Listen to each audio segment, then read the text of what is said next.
heart, be awesome. I don't know why I go high. I apologize immensely. um, all kidding aside, um, how are you? I hope you're well. This little car chat came to me for a few reasons. Things that happen in my world and when I want to change and shift the reality that's external, and to give myself power, and to also when I have clients that go through this, and I have a couple people going through similar things, is that hi, if you don't know, I'm Jen Hart, and I promote people being their awesome selves. And I have ADHD, and I've worked through some heavy duty trauma in my own life, and also worked with people one-on-one for many a moon. Over 1,000 people plus. I stopped counting. Working on their mindset and how to change their life in financial, relational, mostly the internal, so you can change the world externally. So today I want to talk about RSD, which is rejection sensitivity disorder, which is not actually quantified in the psychological DSM, but a lot of people with ADHD, or I don't know, a lot of people who are human who have social anxiety have this. It's a human thing that can, like RSD is a disorder, so that means it's an exaggerated, prolonged experience. Sometimes people have it for their entire lives. I've had it when I was younger, tremendously. Sometimes, even as a mid-40s person, it happens even now. And what I hopefully will teach you will help you reduce the amount that you feel. RSD and also defiance. Now, I don't know if you relate, if you will watch this later, or please comment if you do relate. But I didn't grow up knowing that I had ADHD.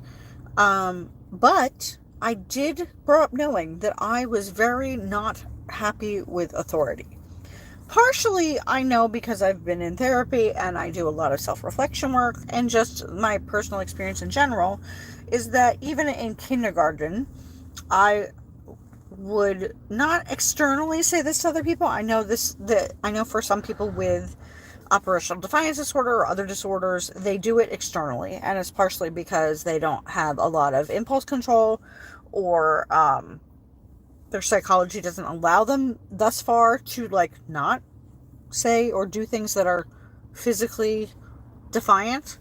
And as a kid, we're all learning all this stuff, so it's nothing, there's no judgment of any of these things, but just to give you perspective, and maybe you will relate, is that when I was in kindergarten, I would be so, and all through school, because I wasn't a little adult at 6 years old and 7 years old and 8 years old and such like that.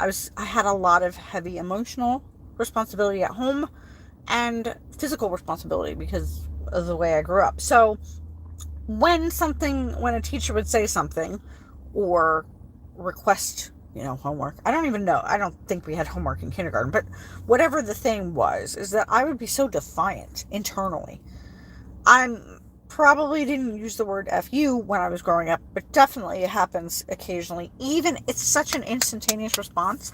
I don't do it externally. I mean, I'm sure there are people that do.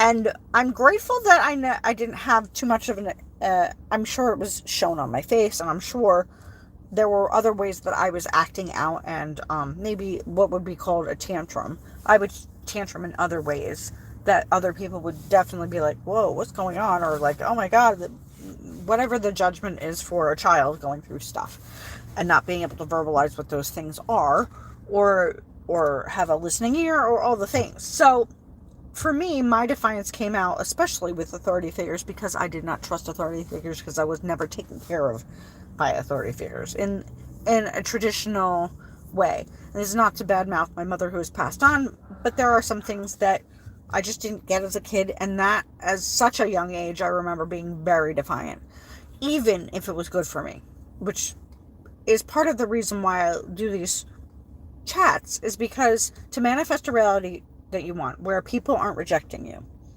where you don't feel like this emotional heaviness and burden that you are always like the world sucks, or like nobody's there to care for me, or like whatever the internal dialogue that you might be experiencing externally. Like, yes, you might be experiencing people that are rejecting you, or you might have distorted thoughts. You might be feeling like nobody knows anything, nobody knows their shit, everybody's incompetent, which isn't actually true. That's a distorted response. Now, are there incompetent people in the world? Of course there are. Are there people who will reject you just for being you? Absolutely. I mean, it happens to me. And as somebody who's did my internal work, it doesn't mean that the instant voice in my head doesn't go, fuck you. Or I would say something to you. I'm grateful that I have enough internal pause that I've practiced. It's such a practice. Not to be the asshole back to somebody who is being an asshole. Now, are they intentional assholes? Are they just unconscious? Are they control freaks? Are they people that are really not good with other people being themselves? Or because they're not good with themselves? Like, there's a plethora of why people act the way they do in terms of towards you, whether it's rejection or being controlling and like you have to do things this way. Like, micromanagers would be in that kind of category. Because of that, a lot of micromanagers, and this is a side note because I had to deal with this with the client, is that a lot of micromanagers are very, very high strung and have tremendous amounts of anxiety. So to help you get perspective, all of these things, the reason why knowing why another person might be doing what they're doing, and you're feeling it's towards you, is that most of the time, including your own behavior, is rarely something because somebody else did something. It's because the internal stories that we're going on in our minds and bodies, because the body does talk, is that it's saying all the things that are not true, which is you're not good enough, you're not worthy, all the stories that it's not safe to be you. If you're a loud person like I am, I get it regularly, like I should be quiet. And I'm like, I'm a 47-year-old woman. I get to be whomever I want. If you don't want to be around me, you can walk away. And it's not to be defiant as in, I don't want to be with you. I will make concessions for people, but not when they're being rude. And as an adult, I have that opportunity. As a kid, it's a very different animal. So I wouldn't suggest this to children because you're learning how to deal with the world and feel safe and secure. But as an adult, you get to decide what is working for you or not. And the RSD component and learning to practice any of this, whether it's defiance, feeling an internal defiance of like, I'm going to do something that's going to hurt me by saying something I don't want to say. I might want to say it, but I'm not going to say it because it's going to hurt a whole laundry list of things way worse than if I just get my feelings out. A lot of the world works this way because a lot of people weren't taught how to emotionally regulate or pause or take a beat or just be like, every word or thought that I think is not accurate, which is true. Every word or thought that you think is not 100% accurate. Isn't that a blessing? Because that means that some of the thoughts that you're having are either delusional. I'm not calling you a delusionist. Or they're slightly distorted because you have a past that's kind of told you this story repeatedly for however old you are. And maybe you're finally coming to the realization or waking up to the realization again that this might not absolutely be 100% true. Isn't that a freeing thought? Like, absolutely. Isn't every thought that you think not being true a good thing? Like, not everybody in the world is an asshole. This is facts. Not everybody in the world is going to reject you. This is absolute. Facts. You might not have found the people, or maybe you're living in a perceptive view that because people don't act in a certain way, they're rejecting you. When that could be further from the truth. Because they're all living their own lives and living their own stories. Can you imagine if you got to open up the Pandora's box of their mind, which I can do, blessing or a curse, and realize that most people have no idea the way they interact with other people is harmful, or they have no idea that because you're expecting a certain experience from them and that they are not aware of that they're taking that as rejection, or you're taking that as rejection when it's completely not a rejection. They might have shit doing. It's kind of like dating. Like if you're dating a healthy person and you are relatively healthy, but then there's that hijacked part of your brain that says, that person doesn't like me because they didn't text me back right away. They could be friends too, or whatever. Whatever your heightened emotional state becomes when things like that happen. When you are 100% sure that somebody cares about you, 100% in your body, you know you have a best friend, or you have the love of your life, or you have a boss that really loves you. I don't know your scenario. You have one of these things, like these people in your life. You know equivalently, if they don't respond back to you in a certain period of time, you're not freaking out that they don't like you or they're not. If you do that on a regular basis, that means you have a lot of stuff in your brain that says, I'm not worthy, I'm not enough, something's going on. Or it goes to the reverse of, oh my God, they died. Like, oh my God, they usually text back right away. There might be something wrong or something's going on. Maybe I should text again. Depends on the scenario. I would never suggest that in early dating. But, obviously if you're dating for months or years, you know the person. So you know the scenario. All of this to say is that checking yourself before you wreck yourself is a very good way to live your life. And how do you do that? When you want to say things that are not going to be productive, either it's like, do you love me?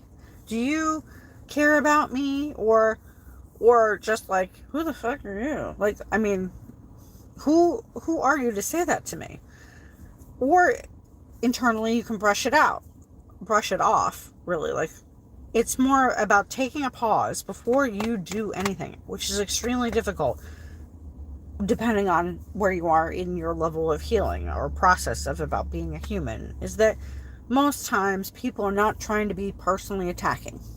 Even the person that says the nasty thing, they're probably saying it about themselves, or wishing that they were something different, or maybe you are annoying them. And that's okay, because that doesn't mean you're less than because you're annoying somebody. It absolutely does not mean anything about you if somebody cannot take your joie de vivre or your personhood and accept it fully. It's not even their job, although we feel that everybody has to validate us. I learned a valuable lesson in therapy when I was getting therapy in a million years ago. I guess 2012 was one of my breakthrough years in therapy, is that no matter how much of the pain that I was feeling from complex PTSD and growing up in the relationship that I had with my mother and all these things, is that if I told a story with somebody else, or just everyday just acknowledgement of what I'm just talking, and then somebody kind of walks away, or it can't be present because they have their own stuff. Most of the time, another human, as nice as it would be, and in healthy relationships, you get this. You really do. And this is how healing works in either coaching or therapy or really good friends. Like, keep people off. Like when you have really great friends, it really does support your mental health. This is why having a support network is important. But the whole idea is, like, when you are seen or heard, the most important person that does that is for you to do it for you. Because that's where healing starts. And obviously it helps to have a therapist or a coach or whatever validate you.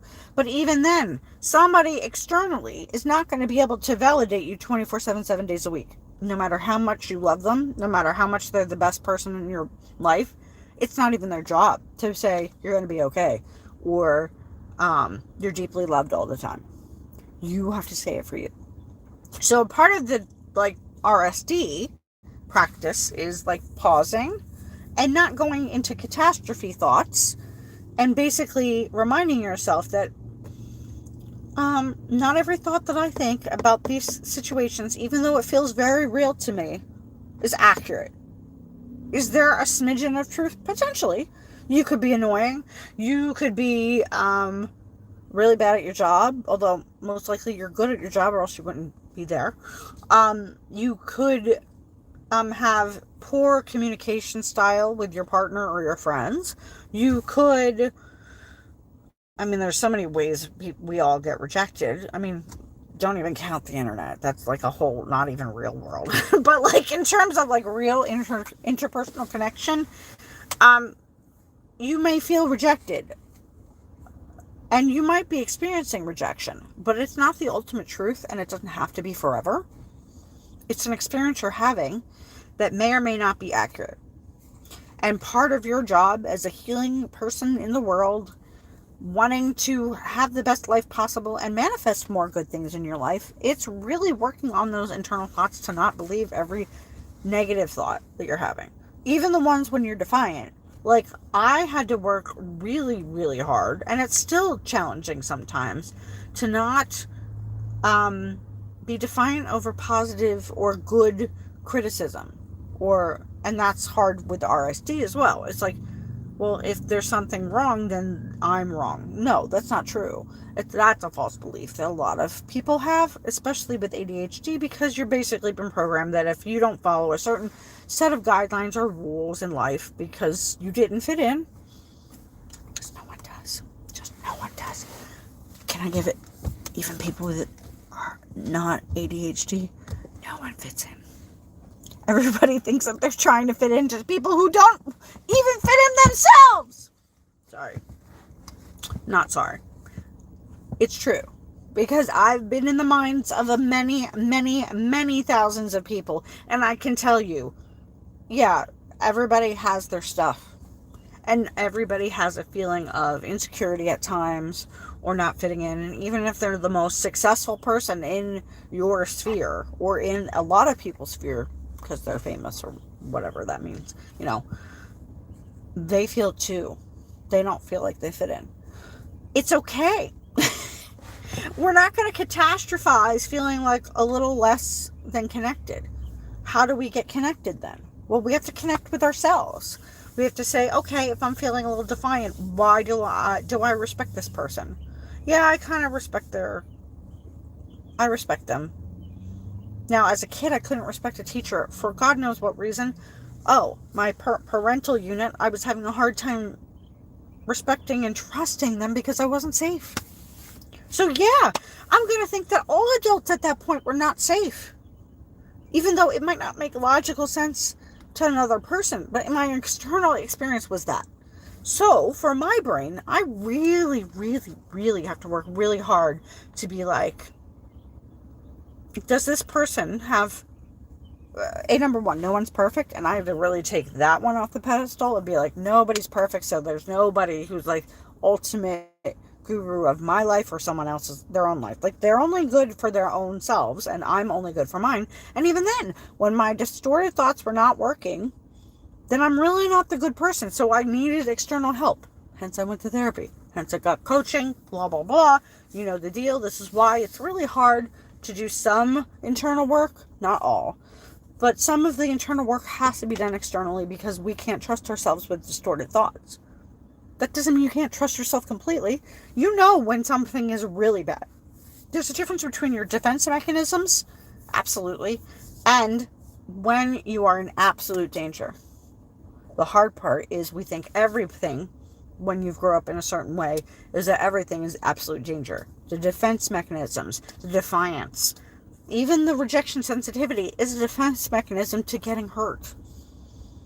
Even although RSD, you're feeling hurt, but it's, instead of taking the power back and being like, is it okay that everybody doesn't like me? Is this ultimately true that this person who said this thing doesn't like me? No, they just said 5 minutes later they love me. Now, are they healthy? Are they somebody that I could like have a good conversation with all the time? Are they, you have to go down the laundry list of like, they can love me and be annoyed by me, and that's true. These are the hierarchies we're working with within our mind to be not absolute, not all or nothing. All these conditions are not absolute. The good news is the more you take your power back and you see these things, your life is incredibly better. You start to see, okay, this person is imperfect and not a narcissist. Oh, reminder, not everybody who doesn't like you is a narcissist. Not everybody in the world is a narcissist. Everybody in the world who's a human has narcissistic potential, ties.